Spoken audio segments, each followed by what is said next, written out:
시청자 여러분 안녕하십니까. 오늘은 벨라루스에서 계속되고 있는 시위를 지배하고 있는 야권의 여성 파워란 주제로 말씀을 드리겠습니다.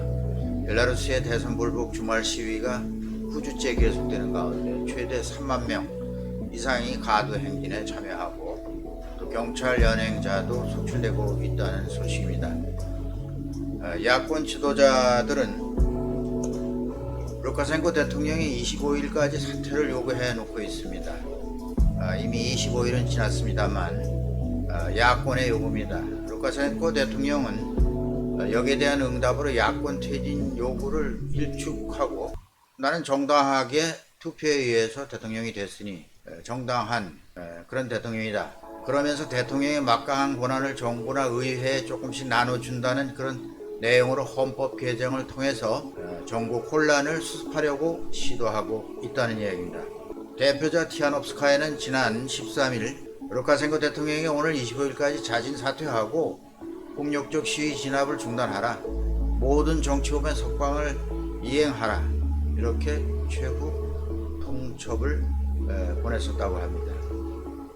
그렇지 않을 경우 26일부터 모든 기업이 참여한 총파업, 전면적 도로 봉쇄, 구경 매장, 상품 불매운동 등을 시작하겠다고 경고했습니다.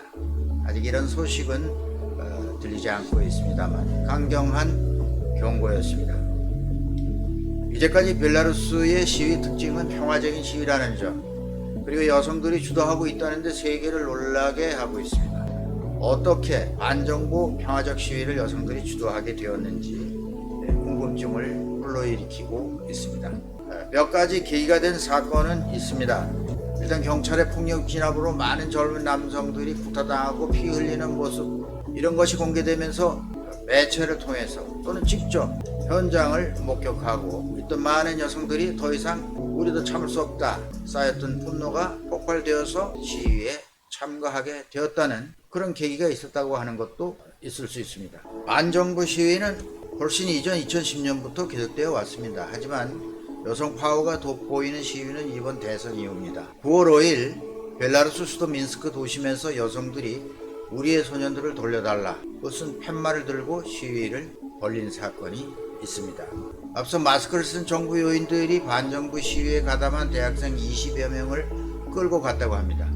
시위 직전 주립 언어학 대학에서 학생 20여 명이 반정부 시위에 가담했다는 이유로 마스크를 쓴 정부 요인들에게 체포되어 이에 항의하는 시위가 벌어지게 되었습니다. 체포된 이들이 벨라루스 많은 여성들의 아들이며 혹은 그의 형제 자매라는 마음의 어떤 공감을 불러일으키면서 거리로 뛰쳐나왔다고 합니다. 이들의 외침은 나아가 독재자 루카센코의 퇴진으로 확대되었습니다. 또한 다시 대통령 선거를 하자, 당장 사임하라, 그런 구호를 내세우면서 5일 당일 벨라루스 수도 민스크 도심에서 조금 오래전 얘기입니다. 여성들의 시위는 5,000명에 이르렀다고 합니다.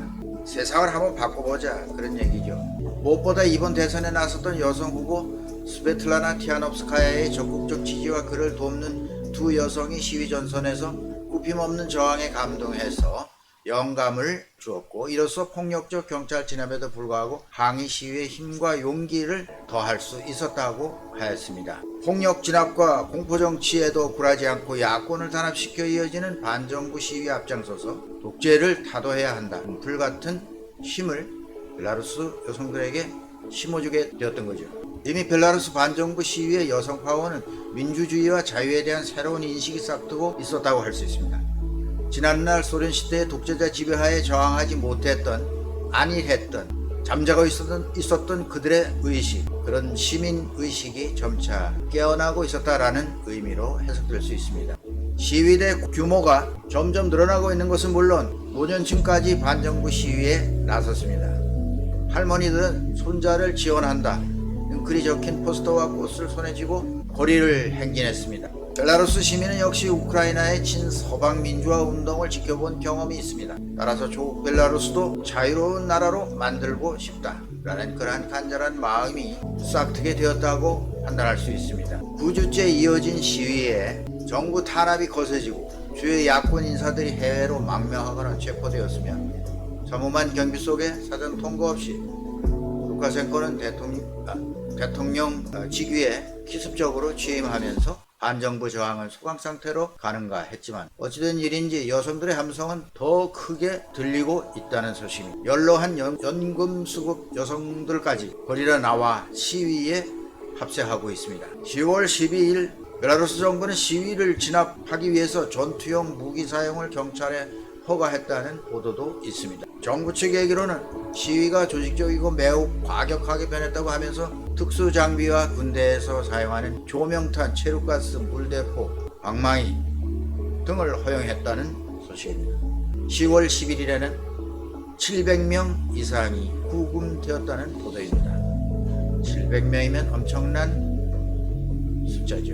그런데도 이해에 굴하지 않는 것 같습니다. AP통신은 이제 여성들의 행진은 반정부의 상징이 됐다고 합니다. 현재 여성들로만 이루어진 시위와 가두 행진이 자주 펼쳐지고 있다고 해외 언론들이 전하고 있습니다. 경찰의 불법 체포에 맞서 시위 현장에서 인간띠를 만들어 대응하는 것도 여성들입니다. 그들의 시위는 용기 있고 용기뿐만 아니라 반정부 시위에 벨라루스 여성들의 어떤 기지도 돋보이는 것 같습니다.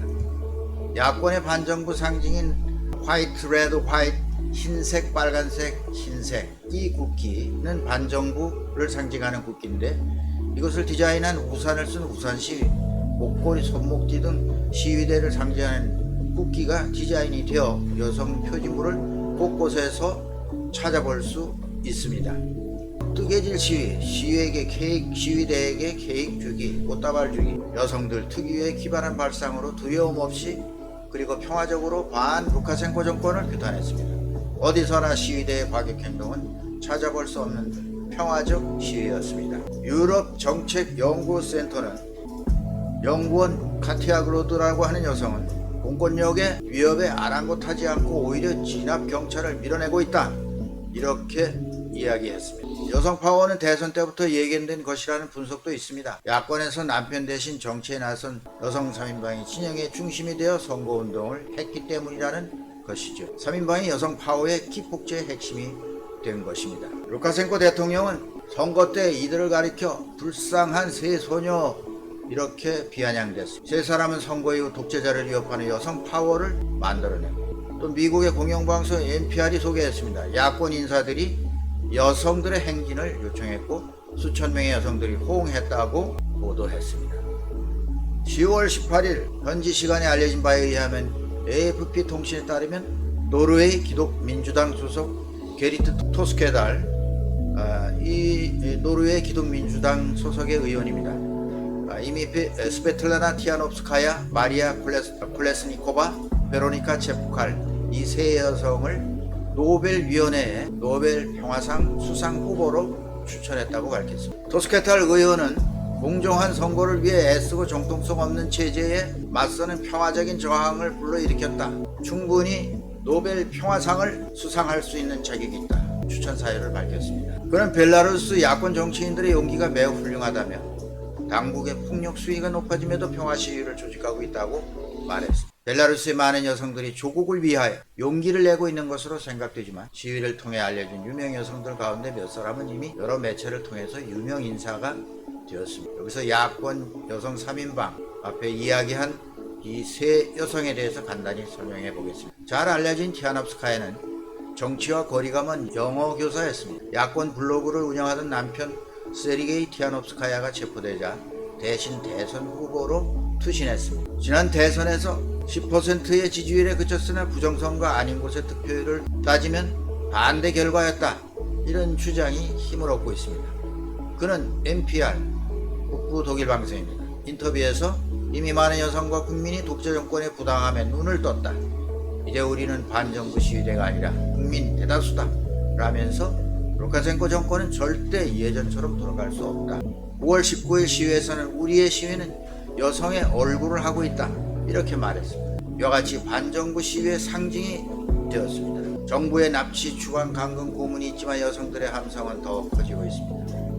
현재 티아노프스카야는 대선 직후 EU 회원국인 리투아니아로 피신한 상태이며 현재 정부로부터 수배되었다는 사실이 러시아 전산 정보 시스템에 의해서 밝혀졌습니다. 그리고 야권 선거 캠프 활동가였던 마리아 콜레스니코바가 그 주인공입니다.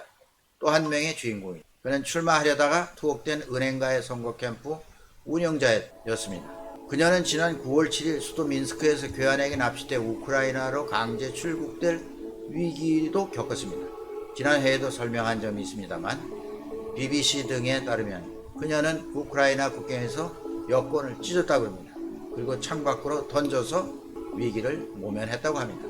그녀는 현재 벨라루스에 남아 대선 위기를 이끌고 있다고 하지만 국가 안보를 위협한 혐의로 기소되어 현재 재판에 넘겨진 상태입니다. 일부 보도는 현재 폴란드로 피신해서 해외에서 투쟁을 하고 있는 것으로 알려지기도 합니다.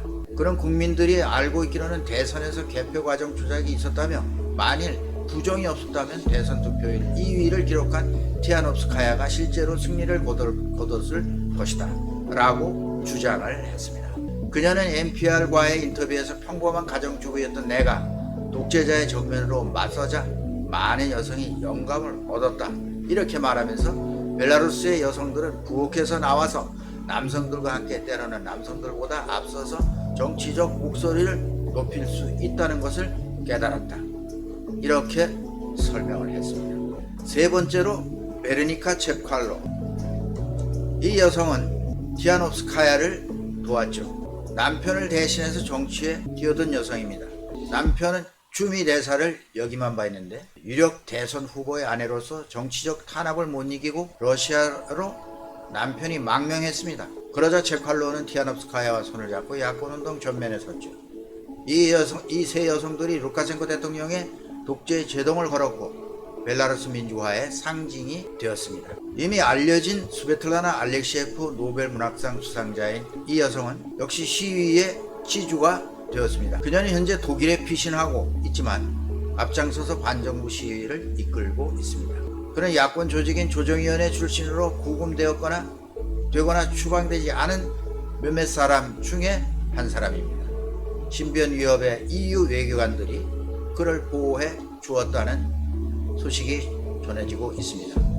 알렉시에프는 최근 러시아 동료 작가들에게 공개 서한을 보내 시위 지지를 촉구하기도 했습니다.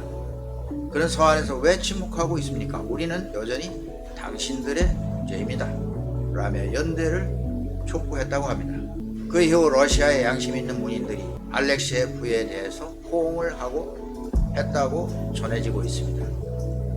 그 내용은 다음 기회에 말씀드리도록 하겠습니다. 그 다음에 73세의 백발의 벨라루스 지질학자 니나 바힌스카야는 대선 결과에 불복한다는 의미로 옛 벨라루스 국기를 들고 항의 시위를 했습니다. 흰색, 붉은색, 흰색. 1980년부터 민주화 집회에 나섰던 그는 옛날 벨라루스 국기를 경찰이 뺏으면 또다시 만들고 또 만들어서 거리에서 항의하기를 반복하며 시위를 이끌었다고 합니다. 바힌스카야는 자신을 강제로 연행하려는 경찰을 향해 뭐가 문제냐 이렇게 쏘아붙이고 행진 중에 루카셴코는 사이코패스다 라고 외치는 등 젊은이 못지않은 전투력을 과시했다고 합니다. 오늘은 장기 집권자 루카셴코 독재에 저항하고 있는 벨라루스 여성들에 관한 내용으로 말씀드렸습니다. 날씨도 추워지고 폭력적 시위 진압으로 고통받으면서 멈출 줄 모르는 벨라루스의 반정부 시위가 유혈 사태로 가지 않기를 바라고 루카셴코 대통령의 결단으로 벨라루스에 좋은 결과를 가져올 수 있기를 기대해 봅니다.